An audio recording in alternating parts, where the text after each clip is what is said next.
For 100 years, the car industry had run on the same idea. Combust, repeat, move forward. Nobody had dared to imagine something different. Until now. The Aura steam wasn't an evolution. It was a rupture, the world's first commercial steam-powered supercar. 7 years of engineering. $340 billion.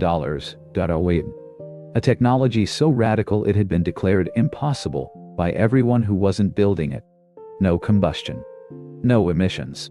Just pure, reinvented power. The car that was supposed to change everything. It was supposed to. 2 hours before showtime, it wouldn't start. 11 of America's top engineers stood around it in silence. Diagnostic screens glowed. Every single one read the same thing. All systems normal. No error codes. No fault detected. No explanation. The machine believed it was fine. It simply refused to move. 22 years of experience. $1 million equipment. 42 test cycles. Nothing. In the corner of the room, 6 board members in tailored suits watched, and one of them said just loud enough, "If this fails tonight, that chair of hers will be empty by morning." Sarah Miller didn't turn around. She never turned around. At 34, she had built her entire career on never letting them see it land. Cold, newy, precise, unreadable. The kind of woman who walked into doubt and came out the other side without explaining herself. But her knuckles had gone white around her phone. 15 missed calls. No answers. 94 minutes left. And then a man in a security uniform stopped outside the half-open door. He wasn't even supposed to be there. He just listened. And what happened next, no one in that room ever forgot. Not every story makes the news, but some stories make you stop, breathe, and feel something real. If that's why you're here, subscribe to the channel and turn on notifications so you never miss a moment like this. Now let's begin.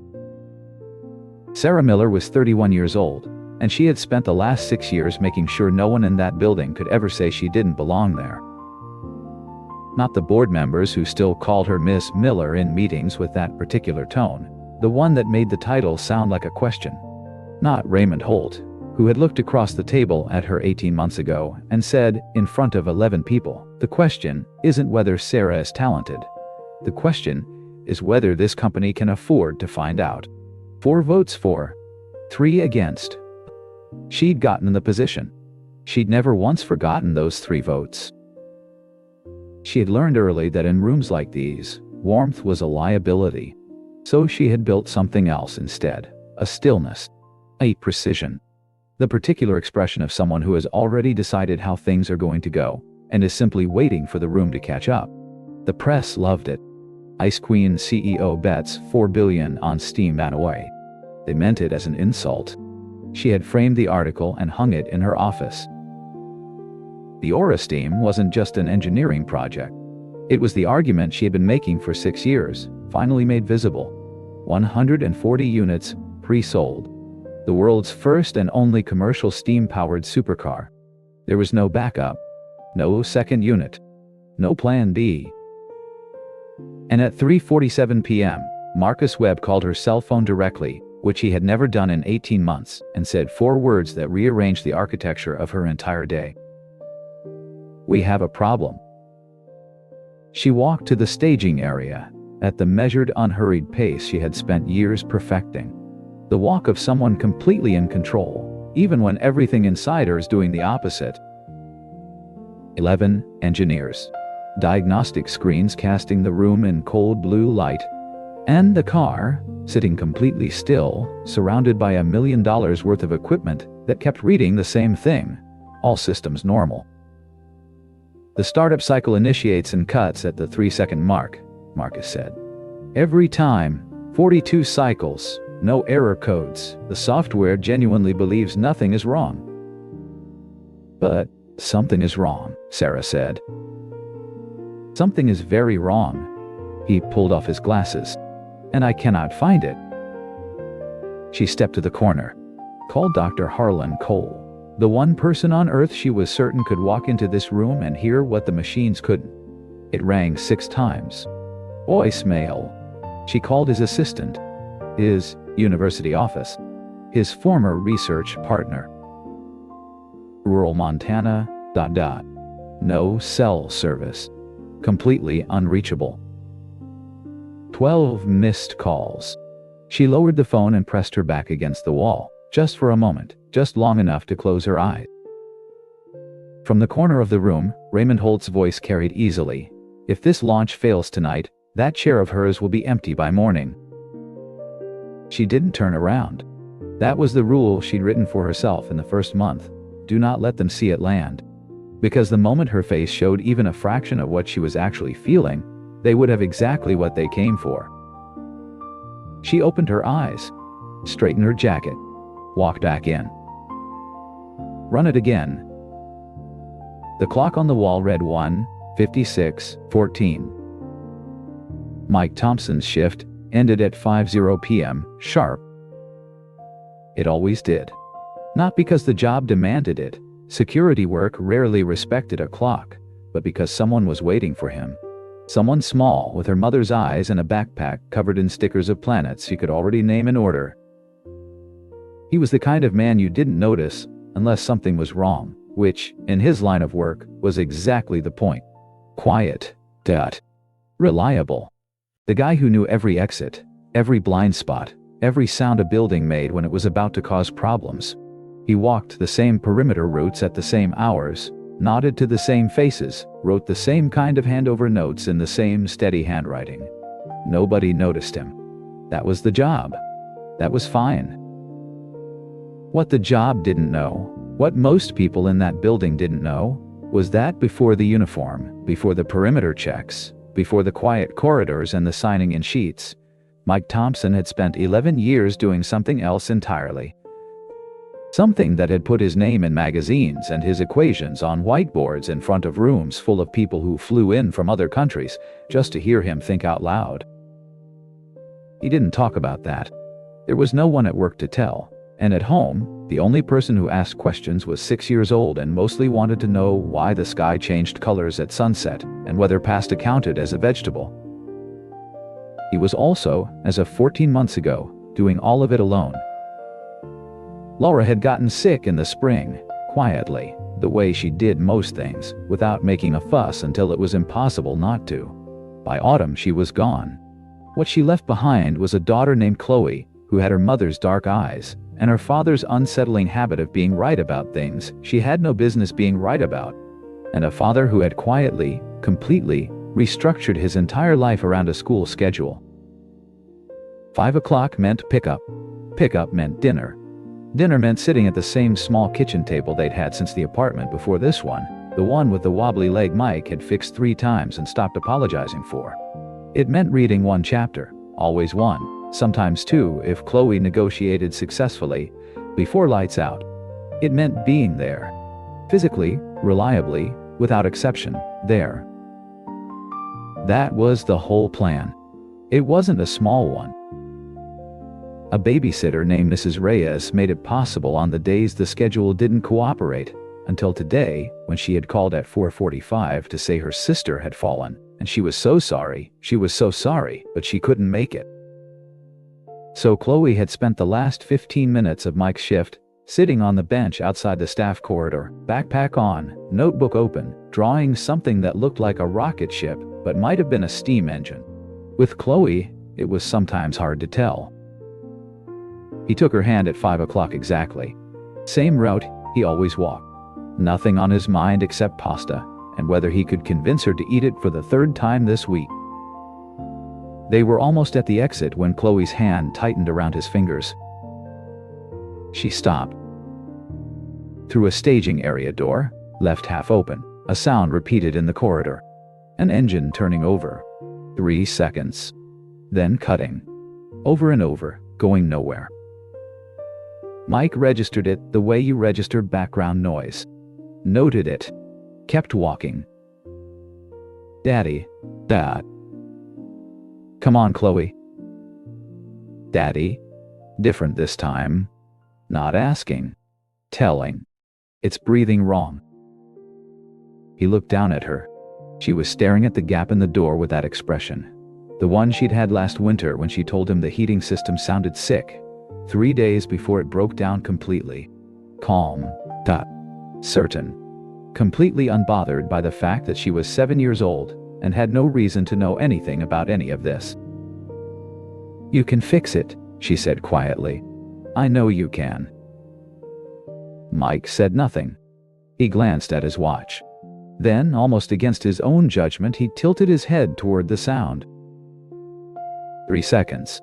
The engine cut. His jaw tightened. He stood there for a long moment, a man in a security uniform, at the end of a long shift, holding his daughter's hand, with absolutely no reason to walk through that door. Then, he pushed it open. The room did not welcome them. Kyle, a junior engineer near the door, looked up and didn't soften his expression for even a second. "Restricted area. You need to turn around." Mike wasn't looking at him. He was looking at the car. "I heard you," he said.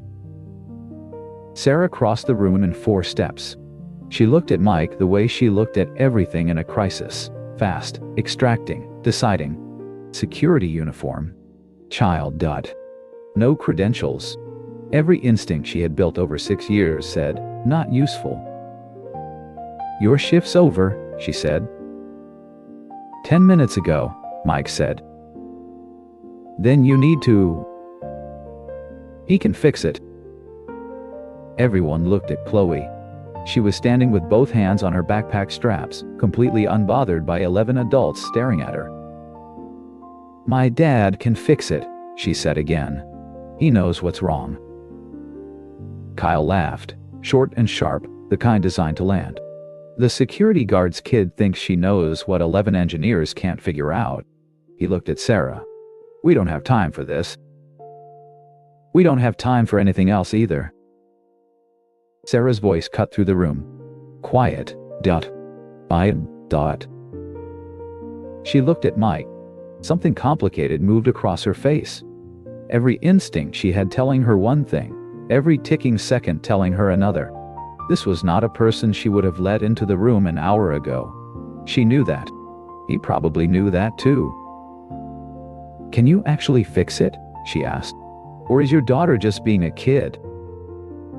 Mike looked at the car, then back at her. "I don't know yet. Let me look at it." That's not exactly confidence-inspiring.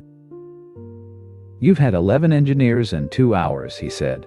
"How's confidence working out so far?"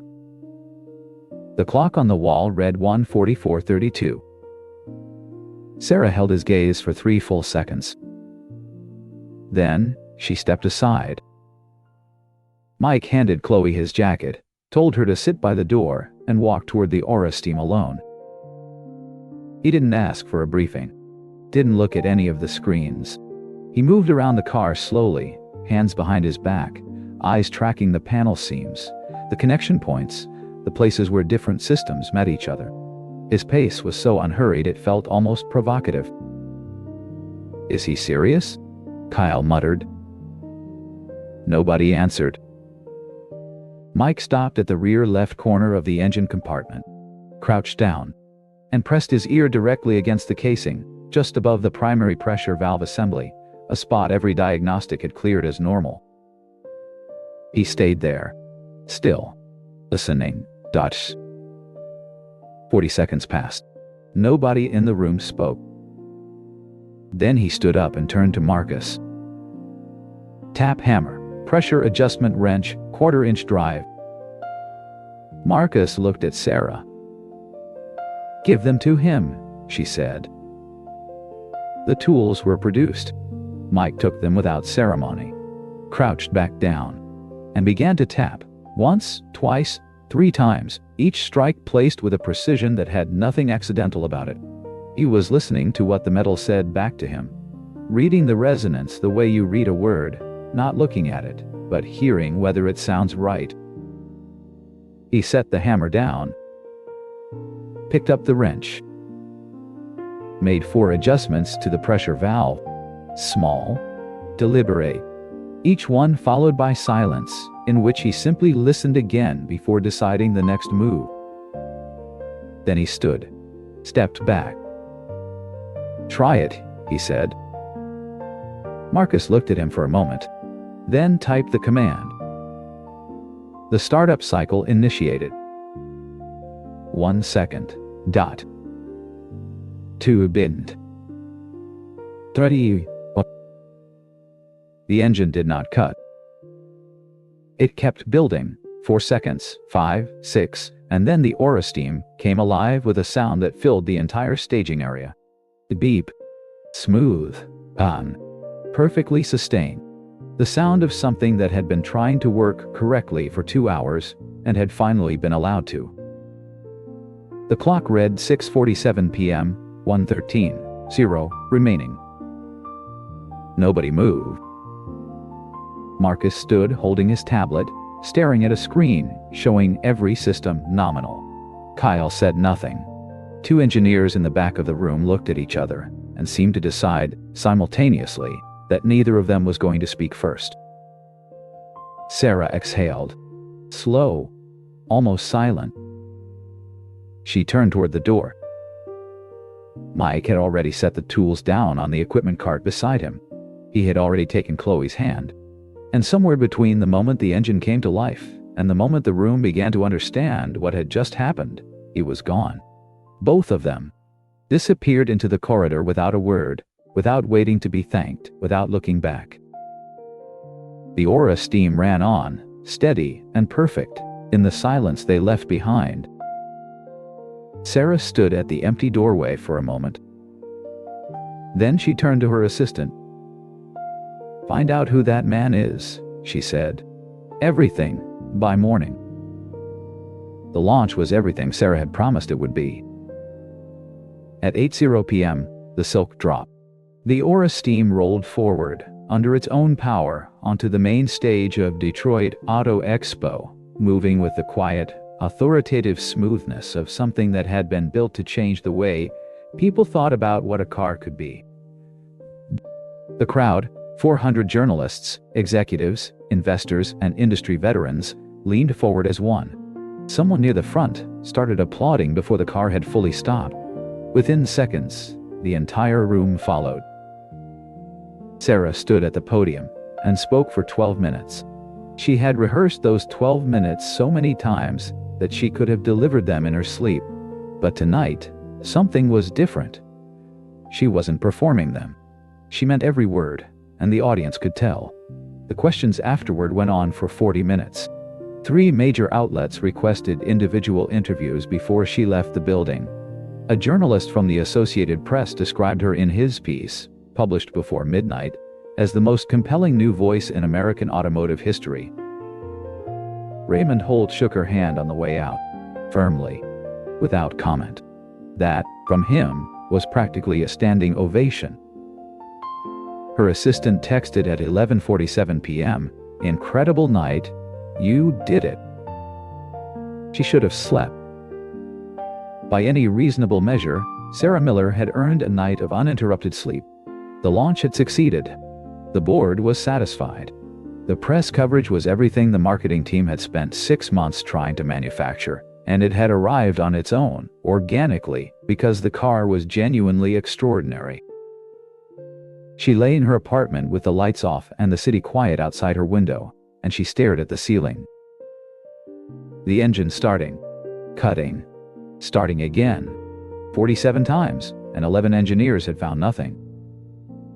And then a man in a security uniform had pressed his ear against the casing for 40 seconds and known exactly where to put the wrench. Who was he? She was still asking that question at 2:00 a.m. when she gave up on sleep entirely, made coffee, and sat down at her kitchen table to wait for morning. Her assistant's email arrived at 7:52 a.m. 12 pages. Attachments. Sarah read it standing up, still in yesterday's clothes, coffee going cold beside her. Mike Thompson, age 38, tall, former lead engineer, Powertrain Division, Helios Dynamics. She knew Helios Dynamics. Everyone in the industry knew Helios Dynamics, the startup that had come closer than anyone to cracking viable autonomous vehicle propulsion before its primary investor pulled funding in 2022. They had been valued at $120 billion at their peak. Their powertrain division had been considered the most innovative engineering team in the country. Mike Thompson had run that division. She scrolled further. 3 international patents in thermal dynamic management systems. A feature profile in Automotive Engineering magazine from 2019, 10 under 40, the engineers reshaping the industry. His photograph in that article showed a man in a dress shirt at a whiteboard, covered in equations, gesturing at something off camera with the easy confidence of someone who had already solved the problem and was now explaining why it had never been complicated to begin with. She looked at it for a long time. Then she scrolled to the next attachment, a still from the Expo's security camera footage. Timestamp, 5:09 p.m. A man in a Navy security uniform walking through a corridor, holding the hand of a small girl with a yellow backpack. His head was slightly bowed. His pace was unhurried. He looked like exactly what he appeared to be, a man at the end of a working day, going home. Sarah set the tablet down. She picked it up again. Left Helios Dynamics, October 2021. No public statement. No subsequent employment record in the engineering sector. October 2021. She went back through the attachments until she found it. A brief death notice, barely 2 column inches, from a Detroit local paper. Laura Thompson, 35, beloved wife and mother, passed away October 14, 2021, following complications from dilated cardiomyopathy. She is survived by her husband, Michael, and daughter, Chloe, age 3. Sarah read it twice. Then she set the tablet face down on the table and sat very still for a moment. Dilated cardiomyopathy, an inherited condition, which meant Chloe. She turned the tablet back over and looked at the rest of her assistant's notes. There it was, near the bottom, sourced from a medical records contact she hadn't asked about and probably shouldn't have accessed. Chloe Thompson, enrolled in cardiac monitoring program, 6-month review cycle. Condition: at risk, not confirmed. Not confirmed, but present. Died.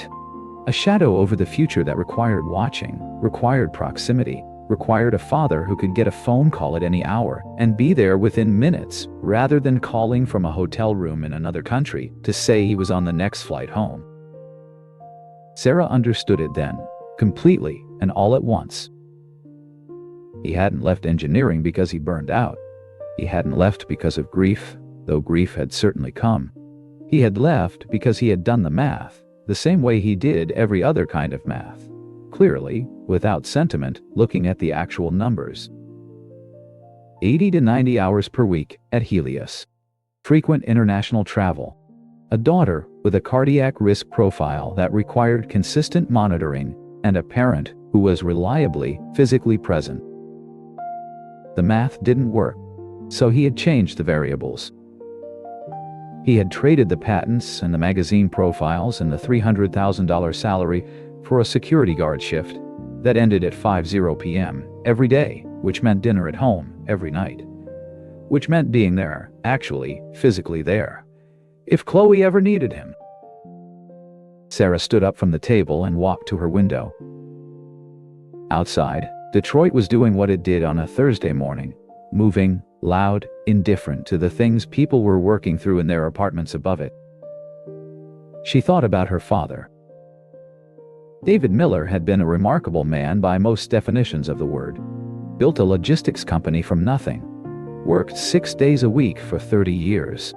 Provided everything, good schools, a stable home, every material thing his family needed. He had also missed her school plays, her graduations, the afternoons she had needed someone to sit with her and hadn't known how to ask. He had died of a stroke at 58, on a Tuesday, in his office. She had been 19. There had been things she had meant to say and hadn't, because there had always seemed to be more time, and then there wasn't. She had spent the 15 years since then, building something. Building it relentlessly. Building it the way he had built his company, with the unspoken belief that the sacrifice was worth it, that the work justified the cost, that you proved your love for something by how much of yourself you gave to it. She had believed that. She had structured her entire life around believing it. And then a man who could have had everything she was working toward had looked at that life and quietly, without drama or proclamation, chosen something different. Not because he had failed, not because he couldn't handle it, but because he had decided, clearly, deliberately, with full knowledge of what he was giving up, that being home for dinner was worth more than the patents. Sarah pressed her palm flat against the cold glass of the window. She was 34 years old. She had just delivered the most successful product launch of her career. She had 47 unread congratulatory emails and 3 interview requests, and the genuine hard-won approval of a board that had spent 18 months waiting for her to fail. And standing at her window on a Thursday morning, she found that she could not identify with any certainty the last time she had been home for dinner. Not stayed late at the office. Not eaten at her desk. Not ordered something to her apartment at 10 p.m. and called it dinner. Actually sat down at a table without a laptop opened, for no other reason than that it was evening, and that was what you did. She couldn't remember. She looked back at the security camera image on her tablet, the man in the Navy uniform, the little girl with the yellow backpack, the corridor at 5:09 p.m. Kia. Mike Thompson had 3 international patents and had been named one of the 10 best engineers in the country. Sarah picked up her phone. She stared at it for a long moment. She called at 9 a.m. Mike picked up on the 3rd ring. She thanked him, briefly, cleanly, the way she thanked people who had done something she genuinely couldn't have managed without them. Then, she made the offer. Senior consulting engineer, flexible hours, compensation she named without hesitation because she already knew it was generous. A pause on the other end. "I appreciate it," Mike said, "but I'm good where I am." She tried once more. Reframed it. Flexible schedule, remote options, the kind of arrangement built around, she chose the word carefully, his situation. "We're good," he said again. "Take care of yourself." The line went quiet. Sarah set her phone down and looked out the window for a moment. She wasn't offended. She was puzzled in the way she was puzzled by things that didn't behave according to any logic she recognized. The man had 3 international patents. He had just solved in 40 minutes what 11 engineers couldn't crack in 2 hours. And he was going back to signing handover sheets and walking perimeter checks at $5 above minimum wage. Remarkable instincts, she thought. Completely wasted. Some people were simply more comfortable being small. She opened her next email and moved on. 6 weeks after the Detroit launch, Sarah Miller was starting to believe she had actually won. The Aura steam had shipped to 14 European markets. Pre-orders were climbing. Even Raymond Holt, the board chairman who had voted against her twice, had shaken her hand at the post-launch dinner and said quietly, "You surprised me." She had smiled and said nothing, because she knew that was the most she was ever going to get from him, and it was enough. She was wrong to relax.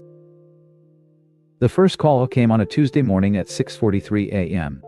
A fleet operator in Hamburg, reporting 17 vehicles that had shut down simultaneously overnight. Engine cutoff, no warning, no error code. Drivers stranded on the A7 in freezing rain. Sarah assumed it was a localized issue, a bad batch, a sensor calibration problem specific to one port shipment. She told her engineering team to handle it and went into her 8 a.m. board meeting without canceling. By the time that meeting ended, the number was no longer 17. It was 212. By noon, It was 847 vehicles across Germany, Sweden, and Norway, all of them dead on highways, in parking structures, outside hospitals, on airport access roads.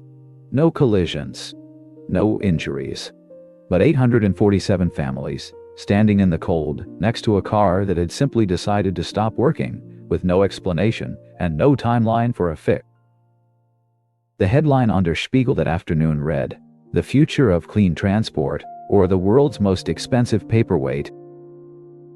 The headline on Bloomberg was worse. Aura steam failures raise safety questions as stock drops 19%. By Thursday morning, it was down 34%. The engineering team worked through the first night and found nothing. They ran every diagnostic they had. They pulled telemetry data from 300 vehicles. They flew Marcus Webb to Stuttgart to physically inspect 6 of the failed units. Marcus, the same man who had stood in the Detroit staging area with 22 years of experience and said "I don't know," came back from Germany and said it again. The hardware is fine. Every sensor is reading correctly. The software says the system is operating normally, and yet the cars are shutting down. Sarah stood at the head of the conference table and looked at her team. 12 engineers. 400 years of combined experience. All of them staring back at her with the same expression. "We are out of ideas." She gave them another 24 hours. She told them to start over from the beginning. She told them to stop looking at what was wrong and start looking at what was different about the conditions in Germany and Sweden versus the test environments in Detroit and California. They worked through the second night. They found nothing. On Friday morning, Raymond Holt called a board meeting that had not been on the calendar. Sarah walked in to find all 7 board members already seated. In the center of the table, in front of her empty chair, was a single sheet of paper. She recognized it before she sat down. She had seen the template before, during the transition period 18 months ago, when the previous CEO had left. A resignation letter. Pre-typed. Her name already filled in at the top. Holt spoke first. "This doesn't have to be contentious, Sarah. The situation is what it is. 847 failures in 6 weeks. We're in talks with 3 law firms about preemptive liability management. The longer this drags on without a solution, the worse it gets for everyone, including you. Including you." She did not touch the paper. "Give me the weekend." "The weekend?" 72 hours. If I don't have a solution by Monday morning, I'll sign it myself." Holt looked at the other board members. A long silence. Then he nodded, the kind of nod that meant this changes nothing, but fine. Sarah walked out of the room, and for the first time since Detroit, she had no plan. She sat in her car in the parking garage for 11 minutes, not thinking, just sitting. She picked up her phone. Looked at it for a long moment. The number was already there. She hadn't deleted it, which told her something she hadn't quite admitted to herself yet. She stared at it the way you stare at a door you've walked past 100 times without ever opening. Not because you forgot it was there, but because you weren't sure what was on the other side. Stubborn, she thought. Principled to the point of impracticality. The kind of man who would rather walk away from a 6-figure offer than compromise whatever quiet thing he had decided mattered most. She had spent her entire career reading people. She was rarely wrong. And everything she knew about Mike Thompson told her that, if she called, he would listen politely, and then he would say no again, calmly, without apology, the same way he said everything else. She pressed call anyway. Mike answered on the 3rd ring. She could hear a television in the background, and then the sound of it being muted. She told him everything. The failures, the numbers, the board meeting, the paper on the table. She did not try to make it sound smaller than it was. She did not lead with an offer or a pitch. She just told him the truth, the same way she had learned, slowly, painfully, was the only way to talk to someone who already knew when you were performing. When she finished, Mike was quiet for a long moment. "Send me the audio files, engine vibration data from at least 6 of the failed vehicles, if you have it. Different regions, different temperatures." She sat up straight. "You'll look at them?" Another pause. Longer this time. "I'll listen to them," he said. "There's a difference." The files landed in his inbox at 9:47 p.m. Chloe was already asleep. Mike sat at the kitchen table with his laptop and a pair of over-ear headphones, the good ones, the ones he used to use in the lab, and he played the first file. He closed his eyes. The sound was subtle. Most people would hear a normal engine idle, maybe slightly rough. But Mike had spent 11 years listening to powertrains the way a doctor listens to a chest, not for what was there, but for what was missing. And what was missing from these recordings was the small rhythmic pressure equalization pulse that should have come every 1.4 seconds in the valve control cycle. The engine wasn't failing. It was overcorrecting. Over and over and over, faster and faster, until it hit a threshold it had been programmed to treat as dangerous and shut everything down to protect itself. He pulled up the second file, then the third. Same pattern every time. He opened a notepad and started writing. He called Sarah at 11:22 p.m. "It's the PID algorithm controlling the pressure valve," he said, without preamble. It was calibrated for an operating range of 15 to 40 degrees Celsius. Nobody ever tested it below zero. When the temperature drops below -8, the integral component starts accumulating error faster than the system can correct. It winds up, hits the safety cutoff, shuts the engine down. Silence on the other end. "The hardware is perfect," he continued. "Your sensors are fine. Your valve is fine. There is one conditional statement missing in the temperature control code. One line. That's it." Sarah's voice, when it came, was very quiet. "How long to fix it?" "The patch itself? 4 hours, maybe 6 if your team needs to validate the logic. The OTA push to 847 vehicles." He paused.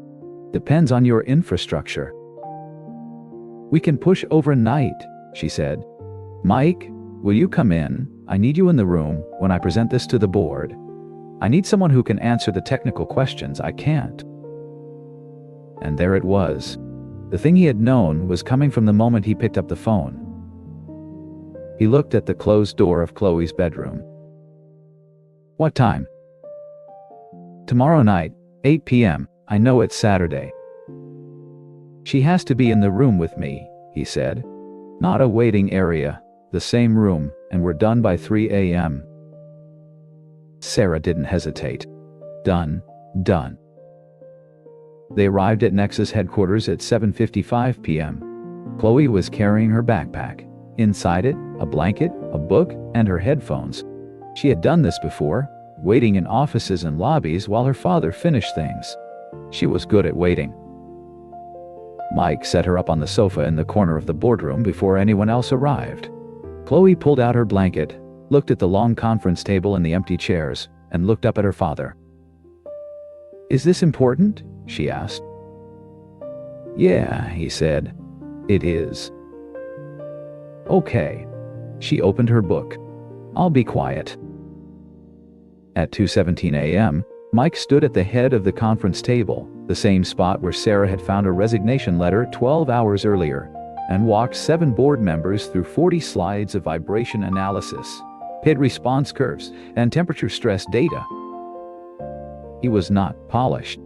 He did not use the language of presentations and investor decks. He spoke the way he always spoke, plainly, precisely, and without any apparent interest in whether the room was impressed. Raymond Holt interrupted twice with pointed questions.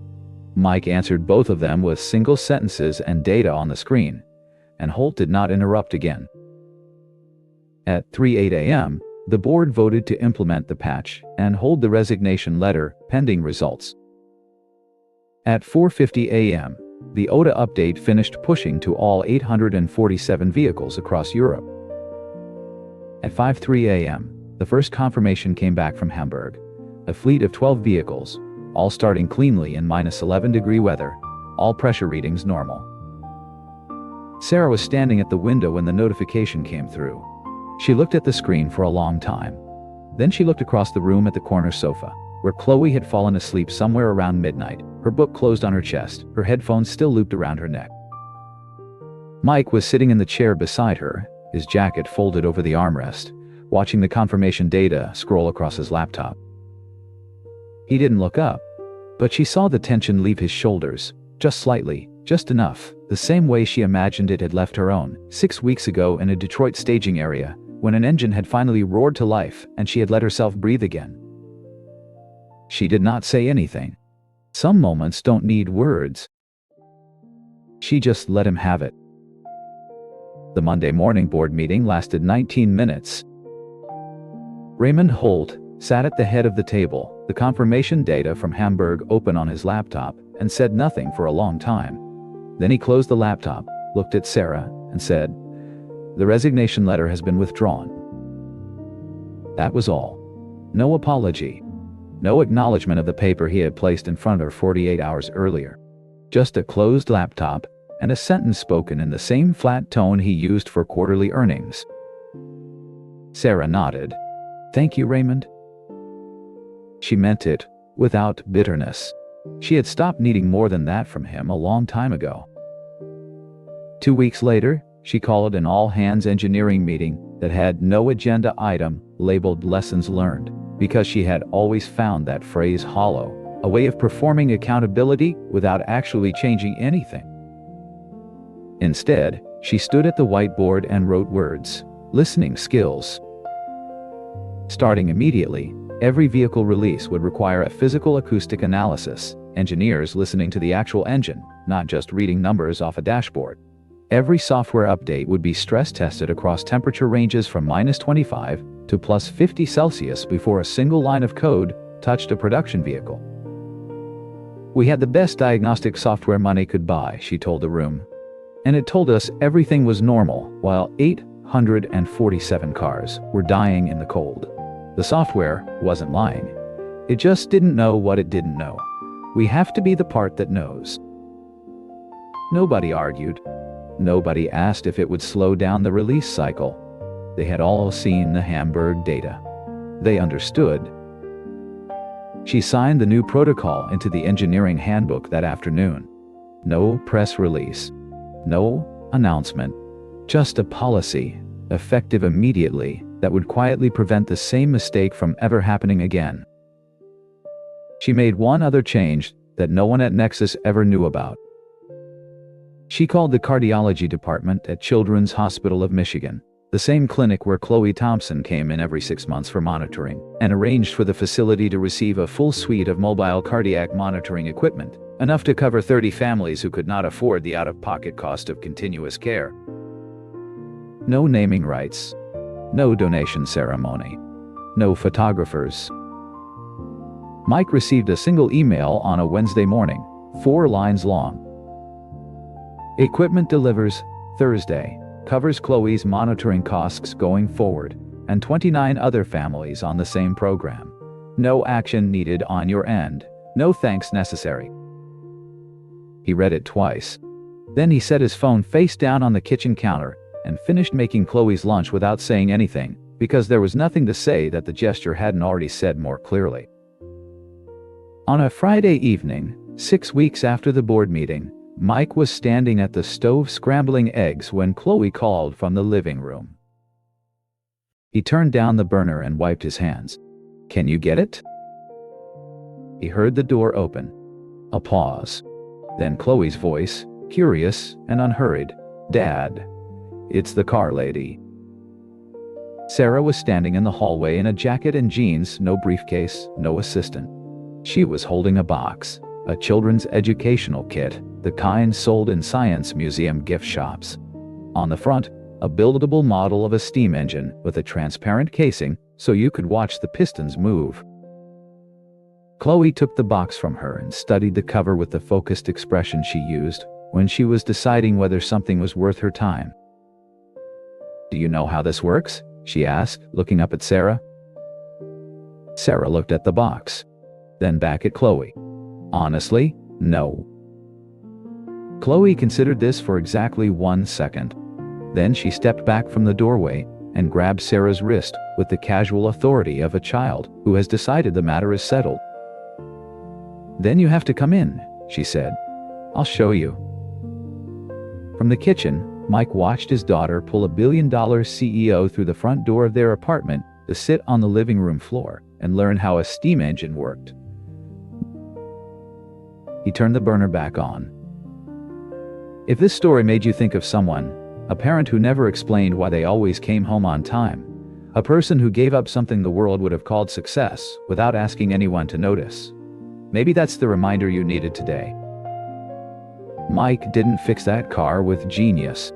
He fixed it by going still, by pressing his ear against the metal and listening, not to the data, not to the screens, but to the small, honest sound underneath everything. The sound that only appears when you're quiet enough to hear it. That's not just how he saved a launch. That's how he built a life worth having. We live in a world that rewards speed, that tells us, in 1,000 quiet ways, that stillness is falling behind. But a river that never stops moving never becomes deep. And a candle doesn't burn brighter by burning faster, it just burns out sooner. The most important moments don't announce themselves. They happen at the dinner table, in the car on the way home, in the 30 seconds when your daughter grabs your hand and says something's wrong, and you're actually there to hear her. So, slow down. Not because the work doesn't matter, but because the people waiting for you at home, they are not a pause between the important things. They are the important things. Sit across from the person who matters most to you. Not tomorrow, not when things settle down. Tonight, talk. If stories like this mean something to you, subscribe and turn on notifications. Every story we share is about the quiet moments that remind us what we're actually working for. We'll see you in the next one.